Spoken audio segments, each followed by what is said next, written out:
শ্রী শ্রী মহারাজের স্মৃতি। স্বামী প্রণবানন্দ।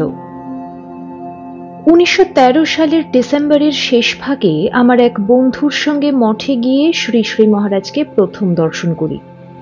তখন তিনি মঠের সামনের মাঠে বেড়াচ্ছিলেন। আমার বন্ধু পূর্ব থেকে মঠে যাতায়াত করতেন। তিনি ইশারা করে জানালেন, ইনি বড় মহারাজ। আমি তার সামনে গিয়ে প্রণাম করতেই বললেন, কে? আমার সঙ্গী বললেন যে এই ছেলেটি আমার সঙ্গে এসেছে আপনাদের দর্শন করতে। আমি হাত জোড় করে দাঁড়াতেই তিনি হেসে বললেন যে মঠে অনেক বড় বড় সাধু আছে, এরূপ হাসি মাখা উজ্জ্বল প্রশান্ত মূর্তি আমি জীবনে আর দেখিনি। তারপর তিনি আস্তে আস্তে মঠের ভিতরে চলে গেলেন। আমরাও তার পিছন পিছন গেলাম। মঠে আরো অনেক সাধুকে এবং স্বামীজির শয়ন ঘর দেখে ফিরে এলাম।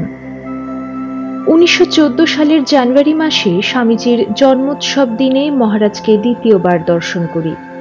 স্বামীজির উৎসবে কাজ করবার জন্য ভলেন্টিয়ার হিসাবে অন্যদের সঙ্গে আমি কলকাতা হতে মঠে গেছিলাম। সেদিন স্বামীজির শয়ন ঘরের সামনে গঙ্গার ধারের বারান্দায় কালী কীর্তন হচ্ছিল। মহারাজ সেখানে উপস্থিত থেকে মায়ের নাম শুনছিলেন এবং মাঝে মাঝে মা মা বলছিলেন। কালী কীর্তন শুনবার কালে আমার নজর সব সময় মহারাজের উপর ছিল। গান শুনে সাধারণ মানুষের এরূপ অন্তর্মুখীন ভাব হতে পারে তা আমার ধারণার অতীত ছিল। ঠাকুরের সময়ের একজন গৃহী ভক্ত কীর্তনের সঙ্গে তবলা বাজাচ্ছিলেন। তিনি মঠেই ডাক্তারি করতেন এবং থাকতেন। ছোটবেলা থেকে আমার গান বাজনার শখ ছিল। ডাক্তারবাবু তামাক খেতে গেলে একজন ব্রহ্মচারীর নির্দেশে আমি তবলা বাজালাম। প্রায় বেলা 12টায় কীর্তন শেষ হলো। মহারাজ ধীর স্থিরভাবে পূর্বের মতো অর্ধনিমীলিত নেত্রে বসেছিলেন। তিনি টলতে টলতে নিজের ঘরে ফিরে গেলেন। উৎসবের পরেও 2-3 দিন ভলেন্টিয়ারদের সঙ্গে মঠেই ছিলাম। পূর্ব থেকে আমার মঠে সাধু হবার ইচ্ছা ছিল। শ্রী শ্রী মায়ের কৃপাও আমি ইতপূর্বে পেয়েছিলাম। আমার ভবিষ্যৎ সম্বন্ধে তাকে জিজ্ঞাসা করলে তিনি আমাকে 2-4টি প্রশ্ন করে বললেন, মঠে রাখাল ও বাবুরাম আছে, সেখানে গিয়ে তুমি সাধু হও।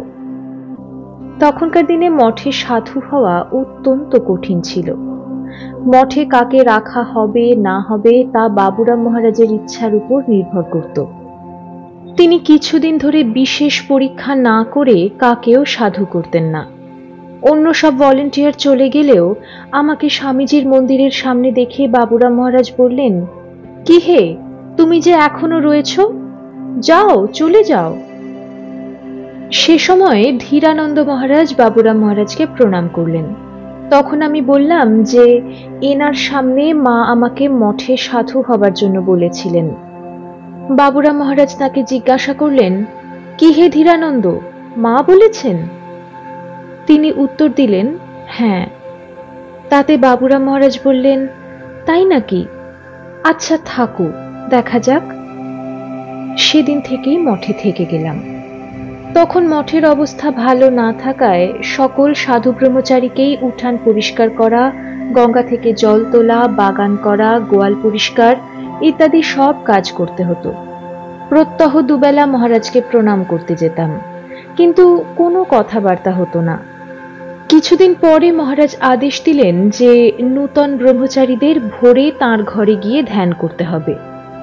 ভোর 4টায় উঠে হাত মুখ ধুয়ে সকলে তাঁর ঘরে গিয়ে উপস্থিত হতাম। তিনি ছোট খাটটিতে বসে ধ্যান করতেন আর আমরা মেঝেতে বসতাম। এই নিয়ম অনেক দিন ছিল। মহারাজের জীবজন্তুর প্রতি প্রীতি দেখে অবাক হতাম। তখন মঠে অনেক গরু ছিল। মহারাজ প্রত্যহ সকালে কিছু রুটি ও কলা নিয়ে এক একটা গরুর নাম ধরে ডাকতেন এবং ঠিক সেই গরুটি দৌড়ে এসে মহারাজের হাত থেকে খাবার নিয়ে চলে যেত। আমি একসময় স্বামীজির মন্দিরে পূজা করতাম। সে সময়ে আমার এক বন্ধু আমাকে একটি শিবলিঙ্গ দেওয়ায় তাহাও আমি স্বামীজির মন্দিরে রেখে নিত্য পূজা করতাম। সে কথা কোনো সূত্রে মহারাজের কানে যায়। একদিন উদ্বোধনে আমি মহারাজের পদসেবা করছিলাম।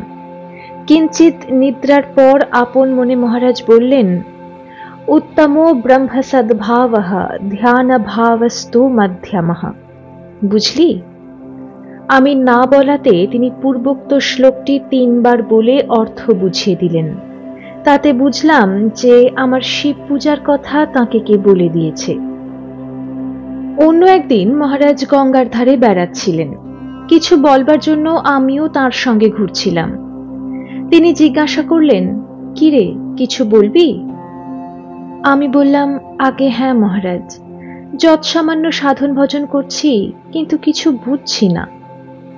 মহারাজ বললেন, হরি ভাই অনেক সাধন ভজন করেছে, তাকে জিজ্ঞাসা করবি। ২-১ দিন পরে আমি হরি মহারাজকে সব কথা বললাম। তিনি বললেন, তুমি এত বোকা? আমিও তাঁরই দিকে তাকিয়ে বসে আছি। তিনি ইচ্ছা করলে এক মুহূর্তে সব কিছু করে দিতে পারেন। আর একদিন সন্ধ্যায় মহারাজের কাছে যেতে তিনি বললেন, কিছু বলবি? আমি বললাম, হ্যাঁ মহারাজ, আপনার আদেশ মতো হরি মহারাজের কাছে আমি গিয়েছিলাম এবং সব কথা বলেছিলাম। তিনি আবার আমাকে আপনার কাছে পাঠিয়ে দিলেন এবং বললেন যে আপনি ইচ্ছা করলে এক মুহূর্তে সব কিছু করে দিতে পারেন। তাতে মহারাজ বললেন, দেখো বাবা, করে দিলে স্থায়ী হয় না, আধার চাই। যে যেমন করছো করে যাও, সময়ে হবে। তার কথা শুনে আমি তৃপ্তি পেলাম। ১৯২০ সালে ঠাকুরের জন্মদিনে কাশী অদ্বৈত আশ্রমে নূতন করে ঠাকুরের ফটো প্রতিষ্ঠা হয়। মহারাজ ঠাকুরকে মাথায় করে নিয়ে গিয়ে সিংহাসনে বসিয়ে দিলেন। হলঘরে কীর্তন হচ্ছিল। হঠাৎ মহারাজ বললেন, জয় রামকৃষ্ণ, জয় রামকৃষ্ণ, বল রে আমার মন গানটা গাও। অপর কাহারও জানা না থাকায় আমি গাইলাম। আমি তন্ময় হয়ে গাচ্ছিলাম।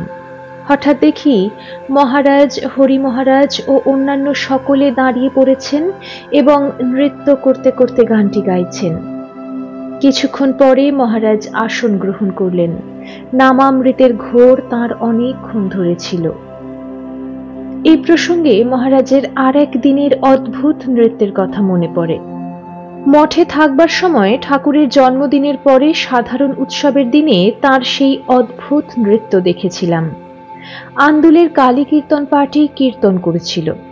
শেষের দিকে তারা এই গানটি নেচে নেচে গেয়েছিল, আর কেন মন এ সংসারে, যাই চলো সেই নগরে, যেথায় দিবানিশি পূর্ণ শশী আনন্দে বিরাজ করে। পক্ষভেদের ক্ষয়োদয় নাই কোষে চাঁদের পুরে, নাই ক্ষুধা তৃষ্ণা ভোগ পিপাসা পূর্ণানন্দ বিহরে।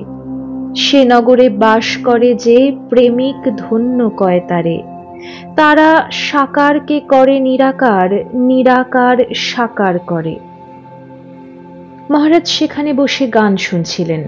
হঠাৎ দাঁড়িয়ে উঠে তাদের সঙ্গে নৃত্য করতে লাগলেন। সে কি মাতোয়ারা নৃত্য! যেন আনন্দের স্রোত বয়ে যেতে লাগলো। ১৯২১ সালে আমি ঋষিকেশে কয়েক মাস তপস্যার জন্য ছিলাম। মহারাজ তখন ভুবনেশ্বরে।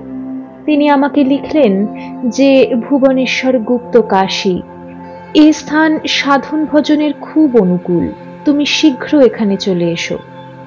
চিঠি পেয়েই আমি মঠ হয়ে ভুবনেশ্বর চলে যাই। সেখানে আমি মহারাজের আশাতীত আশীর্বাদ পেয়ে ধন্য হই। স্বামী ব্রহ্মানন্দের স্মৃতি। স্বামী তেজসানন্দ। যে সময়ের ঘটনার কথা উল্লেখ করিতেছি তাহা ইংরাজি ১৯১৭ খ্রিস্টাব্দের গ্রীষ্মাবকাশ। সেইবার বিয়ে পরীক্ষার পর আমার বৃদ্ধা পিতামহীর সহিত শ্রী শ্রী জগন্নাথ দেবের স্নানযাত্রা উপলক্ষে পুরী ধামে গমন করি। আমার পক্ষে সেই প্রথম তীর্থ দর্শন। কলেজে অধ্যয়ন করিবার কালেই শ্রী রামকৃষ্ণ কথামৃত প্রভৃতি গ্রন্থাদি পাঠ করিয়া শ্রী শ্রী ঠাকুরের অমৃতোপম উপদেশ জীবনে প্রতিফলিত করিবার বাসনা অন্তরে জাগিয়া উঠিয়াছিল এবং তৎসঙ্গে শ্রী শ্রী ঠাকুরের লীলা সহচরগণের পূর্ণ দর্শন লাভের জন্য প্রাণে একটা তীব্র প্রেরণা অনুভব করিয়াছিলাম। প্রথম হইতেই কি জানি কেন এক অজ্ঞাত প্রেরণায় ওই সকল গ্রন্থাদি পাঠ করিবার সময় শ্রী শ্রী ঠাকুরের মানসপুত্র শ্রী শ্রী রাখাল মহারাজের প্রতি শতই আকৃষ্ট হইয়া পড়িয়াছিলাম। মহারাজ সম্বন্ধে ঠাকুর বলিয়াছেন, কীর্তন শুনতে শুনতে রাখালকে দেখেছিলাম, ব্রজমণ্ডলের ভিতর রয়েছে। আহা, আজকাল রাখালের স্বভাবটি কেমন হয়েছে! ওর মুখের দিকে তাকিয়ে দেখতে পাবে মাঝে মাঝে ঠোঁট নড়ছে। অন্তরে ঈশ্বরের নাম জপ করে কিনা, তাই ঠোঁট নড়ে। এসব ছোকরারা নিত্য সিদ্ধের থাক, ঈশ্বরের জ্ঞান নিয়ে জন্মেছে। একটু বয়স হলেই বুঝতে পারে সংসার গায়ে লাগলে আর রক্ষা নাই। বেদেতে হোমা পাখির কথা আছে। সে পাখি আকাশেই থাকে, মাটির উপর কখনো আসে না। এসব ছোকরারা ঠিক সেই রকম। ছেলেবেলায় সংসার দেখে ভয়, এক চিন্তা, কিসে মার কাছে যাব, কিসে ঈশ্বর লাভ হয়। মাকে বলেছিলাম, মা, আমার তো আর সন্তান হবে না, কিন্তু ইচ্ছা করে একটি শুদ্ধ ভক্ত ছেলে আমার সঙ্গে সর্বদা থাকে। সেইরূপ একটি ছেলে আমায় দাও। তাই তো রাখাল সেখানে আসিলেন। কিন্তু আমার মন কেবলই ঠাকুরের মানুষপুত্র রাখাল মহারাজের পূর্ণ দর্শনের জন্য উৎকণ্ঠিত হইয়া থাকিত, এবং কোন শিক্ষিত বাঙালিকে দেখিতে পাইলেই জিজ্ঞাসা করিতাম, রামকৃষ্ণ মিশনের পূজ্যপাদ রাখাল মহারাজ পুরীধামে আসিয়াছেন কিনা। হঠাৎ একদিন এক বাঙালি ভদ্রলোকের নিকট শুনিতে পাইলাম, শ্রী শ্রী রাখাল মহারাজ এখন এই পুরীধামেই রহিয়াছেন। অনুসন্ধান করিয়া জানিলাম তিনি শশীনিকেতন নামক একটি বাড়িতে অপরাপর সন্ন্যাসী সহ অবস্থান করিতেছেন। এই সংবাদ শ্রবণে একদিকে যেমন প্রাণে অত্যধিক উল্লাসের সঞ্চার হইল, অপরদিকে নৈরাশ্য ও দৈন্য আসিয়া হৃদয়কে অভিভূত করিয়া ফেলিল। কেবলই এক চিন্তা, তাই তো, তিনি যদি আমাকে গ্রহণ না করেন, যদি তিনি আমাকে তাঁর নিকট যাইতে না দেন, তাহা হইলে যে আমার বুক ভাঙিয়া যাইবে। এইরূপে সন্দেহ ও শঙ্কার দোলায় মন সর্বদা দুলিতে লাগিল। মনে ভাবিলাম, তিনি যদি আমাকে গ্রহণ নাও করেন, অন্তত তাহাকে একবার দর্শন করিয়া তো আসিতে পারিব। এইরূপ নানা চিন্তায় উদ্বিগ্ন মন লইয়া একদিন সন্ধ্যার প্রাক্কালে সমুদ্র দর্শনান্তে সেই পূর্বকথিত শশীনিকেতনের দ্বার দেশে আসিয়া উপস্থিত হইলাম। দেখিলাম উহা ভিতর হইতে বন্ধ। ভাবিলাম, আমার পক্ষে তো এত বড় বাড়িতে প্রবেশ করাও সম্ভব নয়। আমি নিতান্ত ছেলে মানুষ, হাঁকডাক করিয়া বাড়ির ভিতর প্রবেশ করাও নিতান্ত ধৃষ্টতা বই আর কিছুই নয়। ক্ষুণ্ণ মনে ওই স্থানে কিছুক্ষণ দাঁড়াইয়া আছি, এমন সময় একজন লোক ওই রাস্তা দিয়ে চলিয়া যাইতেছেন দেখিয়া তাহাকে জিজ্ঞাসা করিলাম, মহাশয়, এই বাড়িতে কি করে যাওয়া যায়? তিনি বলিলেন, সেজন্য ভাববেন না, আমি এর ব্যবস্থা করছি। এই বলিয়া, বরদাবাবু, বরদাবাবু বলিয়া তিনি ডাক দিতে লাগিলেন। তাহার ঐরূপ উৎকট চিৎকার শুনিয়া আমি অত্যন্ত ম্রিয়মাণ ও সংকুচিত হইয়া পড়িলাম। ভাবিলাম, ওরাই বা কি মনে করবেন? এতটা হাঁকডাক করিয়া মহারাজকে দর্শন করিতে যাওয়াও আমার পক্ষে নিতান্তই বেয়াদবি।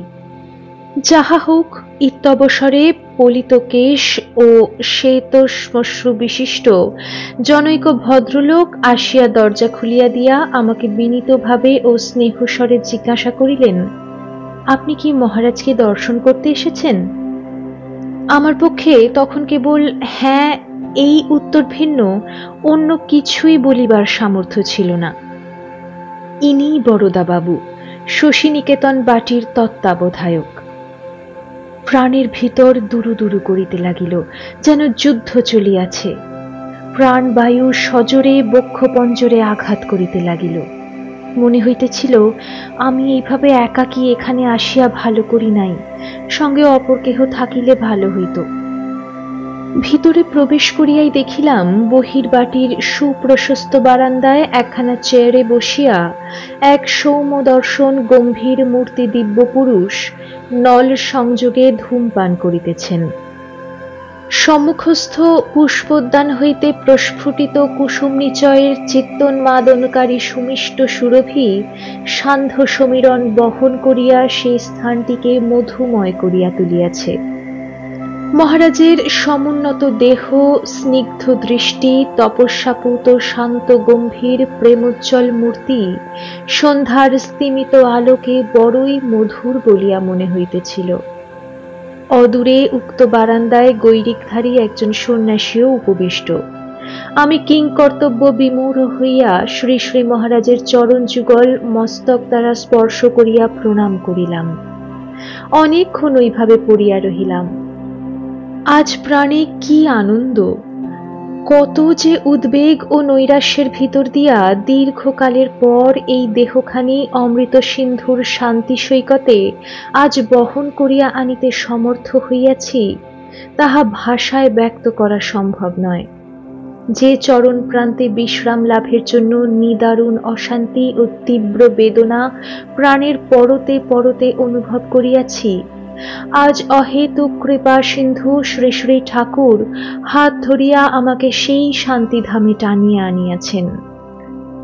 প্রণাম করিয়া উঠিতেই তিনি অতি স্নেহভরে বলিলেন, হ্যাঁ রে, তোকে কোথায় দেখেছি না? আমি তো এই প্রশ্ন শুনিয়া অবাক। আমাকে তিনি কবে কোথায় দেখিলেন? ভাবিলাম হয়তো তিনি আমার মতো অন্য কাহাকেও দেখিয়া ভুলবশত ঐরূপ বলিতেছেন। আমি বলিলাম, না মহারাজ, আপনার সঙ্গে তো আমার এই প্রথম দেখা। আমি তো আপনাকে পূর্বে আর কোথাও দেখিনি। তিনি পুনরায় বলিতে লাগিলেন, হ্যাঁ হ্যাঁ, তোকে কোথায় দেখেছি, তা তুই এতদিন আসিসনি কেন? আমার বিস্ময়ের অবধি রহিল না। একে তো পূর্বে কখনো দেখা হয় নাই, তারপর আবার এতদিন আসি নাই কেন, তজ্জন্য অনুযোগ? তিনি এমনই স্নেহমাখা স্বরে এই কয়টি কথা আমাকে বলিলেন যে আমার ভিতরের সমস্ত দুরু দুরু ভাব, অস্থিরতা, সংকোচ, সন্দেহ এককালে কোথায় চলিয়া গেল। যেন কতদিনের পরিচিত, জন্ম জন্মান্তর ধরিয়া যেন ইহার সঙ্গে আমার কি এক গভীর আত্মীয়তা চলিয়া আসিতেছে। কবি কালিদাস তাহার অভিজ্ঞান শকুন্তলম নাটকে সত্যই লিখিয়াছেন, রম্যাণি వీక్ష్య মধুরাংশ্চ নিশম্য শব্দান পর্যুৎসুকো ভবতি ইয়ৎ সুখিতোপি জন্তুঃ তচ্চেতা স্মরতি নূনমবোধপূর্বং ভাবস্থিরানি জননান্তরা সৌহৃদানি। অর্থাৎ কোন রমণীয় দৃশ্য দর্শন করিয়া, কোন শ্রুতি মধুর শব্দ শ্রবণ করিয়া সুখী ব্যক্তি যখন উন্মনা হইয়া উঠেন, তখন নিশ্চয়ই বুঝিতে হইবে যে তাহার চিত্তফলকে দৃঢ়াঙ্কিত প্রিয়জনের মধুর স্মৃতি অজ্ঞাতসারে জাগ্রত হইয়াছে। আমি আর সে প্রশ্নের জবাব না দিয়া চুপ করিয়া বসিয়া রহিলাম। ক্ষণপরে তিনি জিজ্ঞাসা করিলেন, তুই কোথায় উঠেছিস? খাওয়া দাওয়ার কি ব্যবস্থা হয়েছে? আমি বললাম, এক পাণ্ডার বাড়িতে উঠেছি। জগন্নাথ দেবের প্রসাদ নিত্য আনন্দবাজার থেকে কিনে এনে ভোজন করি। তিনি বলিলেন, সে তো ভালোই, কতদিন এখানে থাকবি? আমি বললাম, এই স্নান যাত্রা পর্যন্ত। আমার বৃদ্ধা ঠাকুরমা আছেন, রথযাত্রার সময় অত্যধিক ভিড় হয় বলে স্নান যাত্রা দর্শন করেই তিনি চলে যাবেন, আমিও তখন ওই সঙ্গে চলে যাব। মহারাজ বলিলেন, আচ্ছা, একজন লাল টুকটুকে সাধুকে দেখবি? আমি ভাবিলাম, এই তো মহারাজকে দেখিতেছি, আবার নূতন কোন সাধুকে দেখব? যাহা হোক, মহারাজকে জিজ্ঞাসা করিলাম, তিনি কখন আসবেন? মহারাজ বলিলেন, তা বলা শক্ত, কখন আসবেন তার ঠিক নেই। তুই যদি দুবেলা এখানে আসিস, তবে তিনি যখনই আসুন একসময় তার সঙ্গে দেখা হয়ে যাবে। তোরও তো আর কোনো কাজ নেই। আমি বললাম, আচ্ছা মহারাজ, আমি তাই করব। এদিকে সন্ধ্যা হইয়া গিয়াছে, চন্দ্রকিরণে সমস্ত ঘরবাড়ি উদ্ভাসিত। আমি প্রণাম করিয়া চলিয়া আসিতেছি, তিনি স্নেহ ভরে বলিলেন, এসো। তারপর যে কয়দিন পুরীধামে ছিলাম, প্রায় প্রত্যহই দুই বেলা শ্রী শ্রী মহারাজের নিকট শশী নিকেতনে যাইতাম এবং সেই লাল টুকটুকে সাধুর কথা জিজ্ঞাসা করিতাম। মহারাজ আমার কুশলাদি জিজ্ঞাসা করিতেন। একদিন সত্য সত্যই গৌরকান্তি একজন সন্ন্যাসীকে প্রাগণ্ডু ঘরের প্রশস্ত বারান্দায় একখানা চেয়ারে উপবিষ্ট দেখিতে পাইলাম। শ্রী শ্রী মহারাজ আমাকে আস্তে আস্তে বলিলেন, যা, একে প্রণাম কর, ইনি সেই সাধু। আমি তাহার পাদ বন্দনা করিলাম। ইনি শ্রী শ্রী ঠাকুরের অন্যতম শিষ্য ও লীলা সহচর শ্রীমৎ স্বামী তুরীয়ানন্দ মহারাজ। তিনি অসুস্থ হওয়ায় স্বাস্থ্য পরিবর্তনের জন্য সেবার পুরী ধামে আসিয়াছিলেন। আমার ভাগ্যে মহাপুরুষদ্বয়ের দর্শন এই প্রথম। এই সাধু দর্শন উপলক্ষ করিয়া শ্রী শ্রী মহারাজ আমার পুরী ধামে অবস্থানকালে কয়েকদিন কেমন করিয়া প্রত্যহ তাহার পূত সঙ্গদানে এ জীবনের ঊষর ক্ষেত্রে চির আনন্দের উৎস খুলিয়া দিয়াছিলেন, কেমন করিয়া স্নেহ বাড়ি সিঞ্চনে অন্তর্নিহিত সুকুমার বৃত্তিসমূহ ধীরে ধীরে মুকুলিত করিয়া দিয়াছিলেন, তাহা চিন্তা করিলে হৃদয় মন শ্রদ্ধায় ও কৃতজ্ঞতায় ভরিয়া ওঠে। আমরা যে কালে বলরাম মন্দিরে যাতায়াত করিতেছি, প্রত্যক্ষদর্শী হিসাবে এই কালের কয়েকটি ঘটনা নিম্নে বিবৃত করিলাম, যাহার সাহায্যে মহারাজের সরলতা রঙ্গপ্রিয়তা প্রভৃতি দিকগুলির কিঞ্চিত আভাস পাওয়া যাইবে। একদিন সন্ধ্যাবেলা আমি বলরাম মন্দিরের হল ঘরে বসিয়া আছি।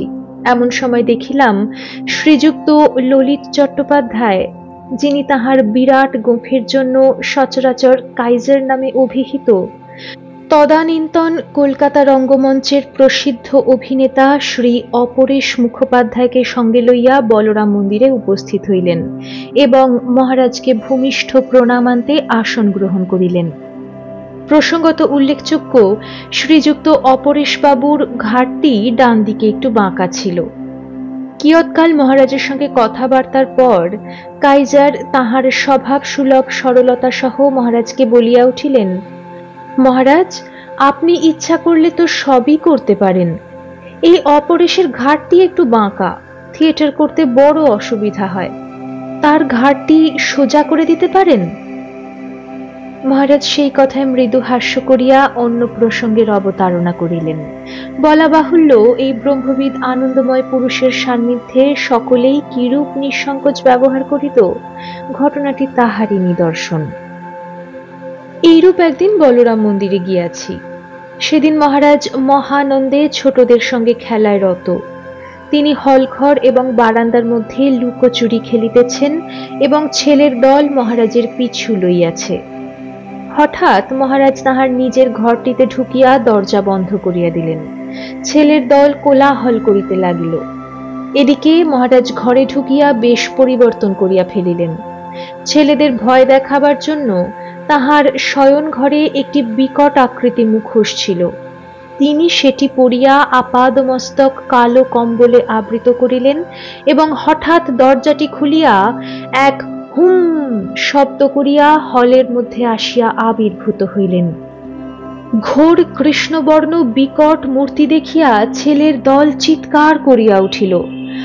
হঠাৎ ঐরূপ দেখিয়া আমরাও ভয়ে অনেকটা কিংকর্তব্য বিমূঢ় হইয়া পড়িয়াছিলাম।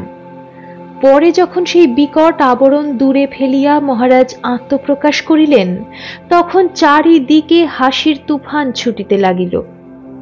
ঘটনাটি সেদিন যাহাদের প্রত্যক্ষ করিবার সৌভাগ্য হইয়াছে, বালক স্বভাব মহারাজের বালক ভাবটি তাহাদের হৃদয়ে চিরকালের জন্য অঙ্কিত হইয়া থাকিবে। একদিন মনে খুব অশান্তি বোধ করায় বলরাম মন্দিরে যাইয়া মহারাজকে অকপটে বলিয়াই ফেলিলাম, মহারাজ, আমার কি একটা যেন হয়েছে, সর্বদা আপনার কাছে এসে বসে থাকতে ইচ্ছা হয়, সেজন্য পড়াশোনা করতে পারি না। তিনি আমার কথা শ্রবণ করিয়া বলিলেন, সে কি রে, পড়াশোনা করবি না তো কি মূর্খ হয়ে থাকবি? এখন থেকে বেশ করে পড়াশোনা করবি। আমি তাহার আশীর্বাদ লইয়া ছাত্রাবাসে ফিরিলাম। আশ্চর্যের বিষয়, তখন হইতেই মন অনেকটা হালকা হইয়া গেল এবং অনতিবিলম্বে পাঠ্যপুস্তকও মনোযোগ সহকারে পড়িতে লাগিলাম। এই ঘটনার পর অনেক দিন আর মহারাজকে দর্শন করিতে যাই নাই। পরীক্ষাও অতি সন্নিকট। মহারাজের কথা মতো আমি পড়াশোনা লইয়া খুবই ব্যস্ত রহিয়াছি, তাই মহারাজকে অনেক দিন দর্শন করিতে আসিতে পারি নাই।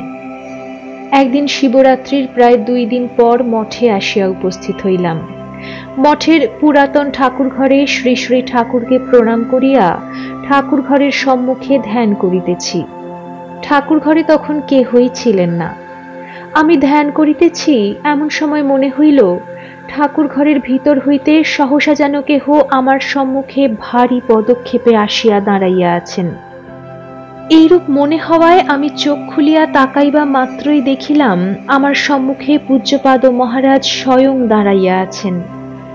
শ্রী মন্দিরে পরম পূজ্যপাদ মহারাজকে এইভাবে সম্মুখে দেখিয়া আমি এককালে বিস্ময়ে ও আনন্দে নির্বাক হইয়া মহারাজকে প্রণাম করিতে উদ্যত হইলাম। মহারাজ আমাকে বলিলেন, থাক, মন্দিরে প্রণাম করতে নেই। তৎপরে মন্দিরের বাহিরে আসিয়া মহারাজকে প্রণাম করিবার পর তিনি বলিয়া উঠিলেন, কি রে, তুই এতদিন আসিসনি? লং অ্যাবসেন্স, এত রোগা হয়ে গিয়েছিস কেন?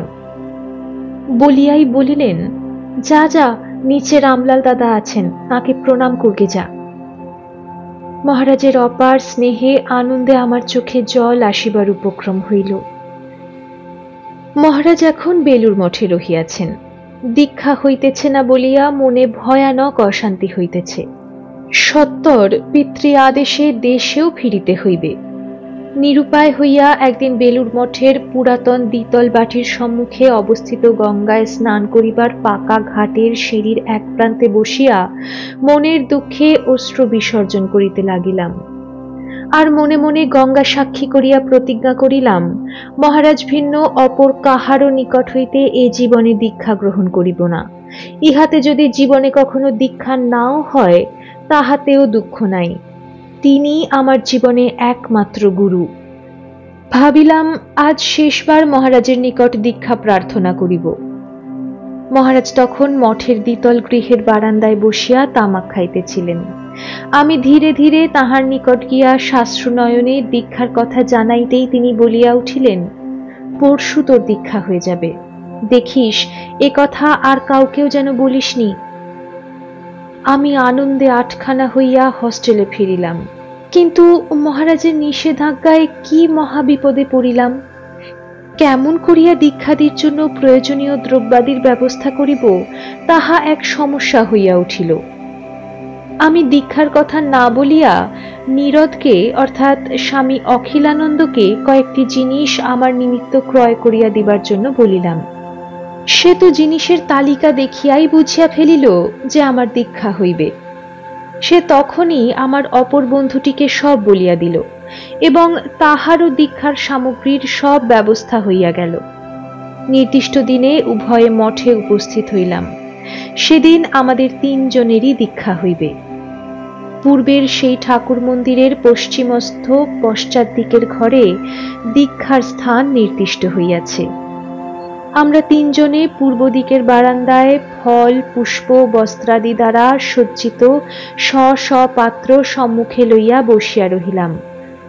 একে একে 2 জনের ডাক পড়িল। তাহাদের দীক্ষা সমাপনান্তে আমার ডাক পড়িল। আমি ত্রস্তপদে সেই ঘরে প্রবেশ করিয়া নির্দিষ্ট আসনে মহারাজের সম্মুখে আসিয়া বসিলাম। সর্বপ্রথমে জনৈকা মহিলা ভক্তের দীক্ষা হইয়া গিয়াছে। তাহার উদ্দেশ্যে একটি হোমের ব্যবস্থা হইয়াছিল। সেই হোমাগ্নিতে প্রদত্ত হবি ও বিল্বপত্রের সুগন্ধে ঘরটি তখনও ভরপুর হইয়া রহিয়াছে। যাহা হোক, মহারাজকে প্রণাম করিয়া মন কতকটা স্থির করিয়া দীক্ষার জন্য প্রস্তুত হইলাম এবং আমার নিজেকে সম্পূর্ণভাবে তাহার রাতুল চরণে ঢালিয়া দিবার জন্য মনে মনে চিন্তা করিতে লাগিলাম। যথারীতি দীক্ষাদি হইয়া গেল। তিনি আমাকে গুরু দক্ষিণা দিবার কথা স্মরণ করাইয়া দিলেন। আমি মনে মনে নিজেকেই দক্ষিণা হিসাবে দিয়াছি বলিয়া চিন্তা করিবা মাত্র তিনি বলিয়া উঠিলেন, না রে, কিছু ফলাদিও দক্ষিণা হিসাবে দিতে হয়। তিনি আমার মনের কথা কি রূপে জানতে পারিলেন তাহা ভাবিয়াই আকুল। যাহা হোক, আমি পাত্র হইতে একটি ফল লইয়া মহারাজের হাতে দিলাম। তিনিও আমার শীর্ষদেশ স্পর্শ করিয়া স্বীয় মন্ত্র জপ করিয়া আমাকে আশীর্বাদ করিলেন। আজ পবিত্র সুরধুনী তীরে ত্রিকালদর্শী ব্রহ্মজ্ঞ মহাপুরুষের কৃপার অধিকারী হইয়া মনে আনন্দের অবধি রহিল না। আমার মতো অকিঞ্চন একজন যুবককে তিনি চিরকালের জন্য আপনার করিয়া লইলেন ইহার চেয়ে অধিক সৌভাগ্য আর কি হইতে পারে।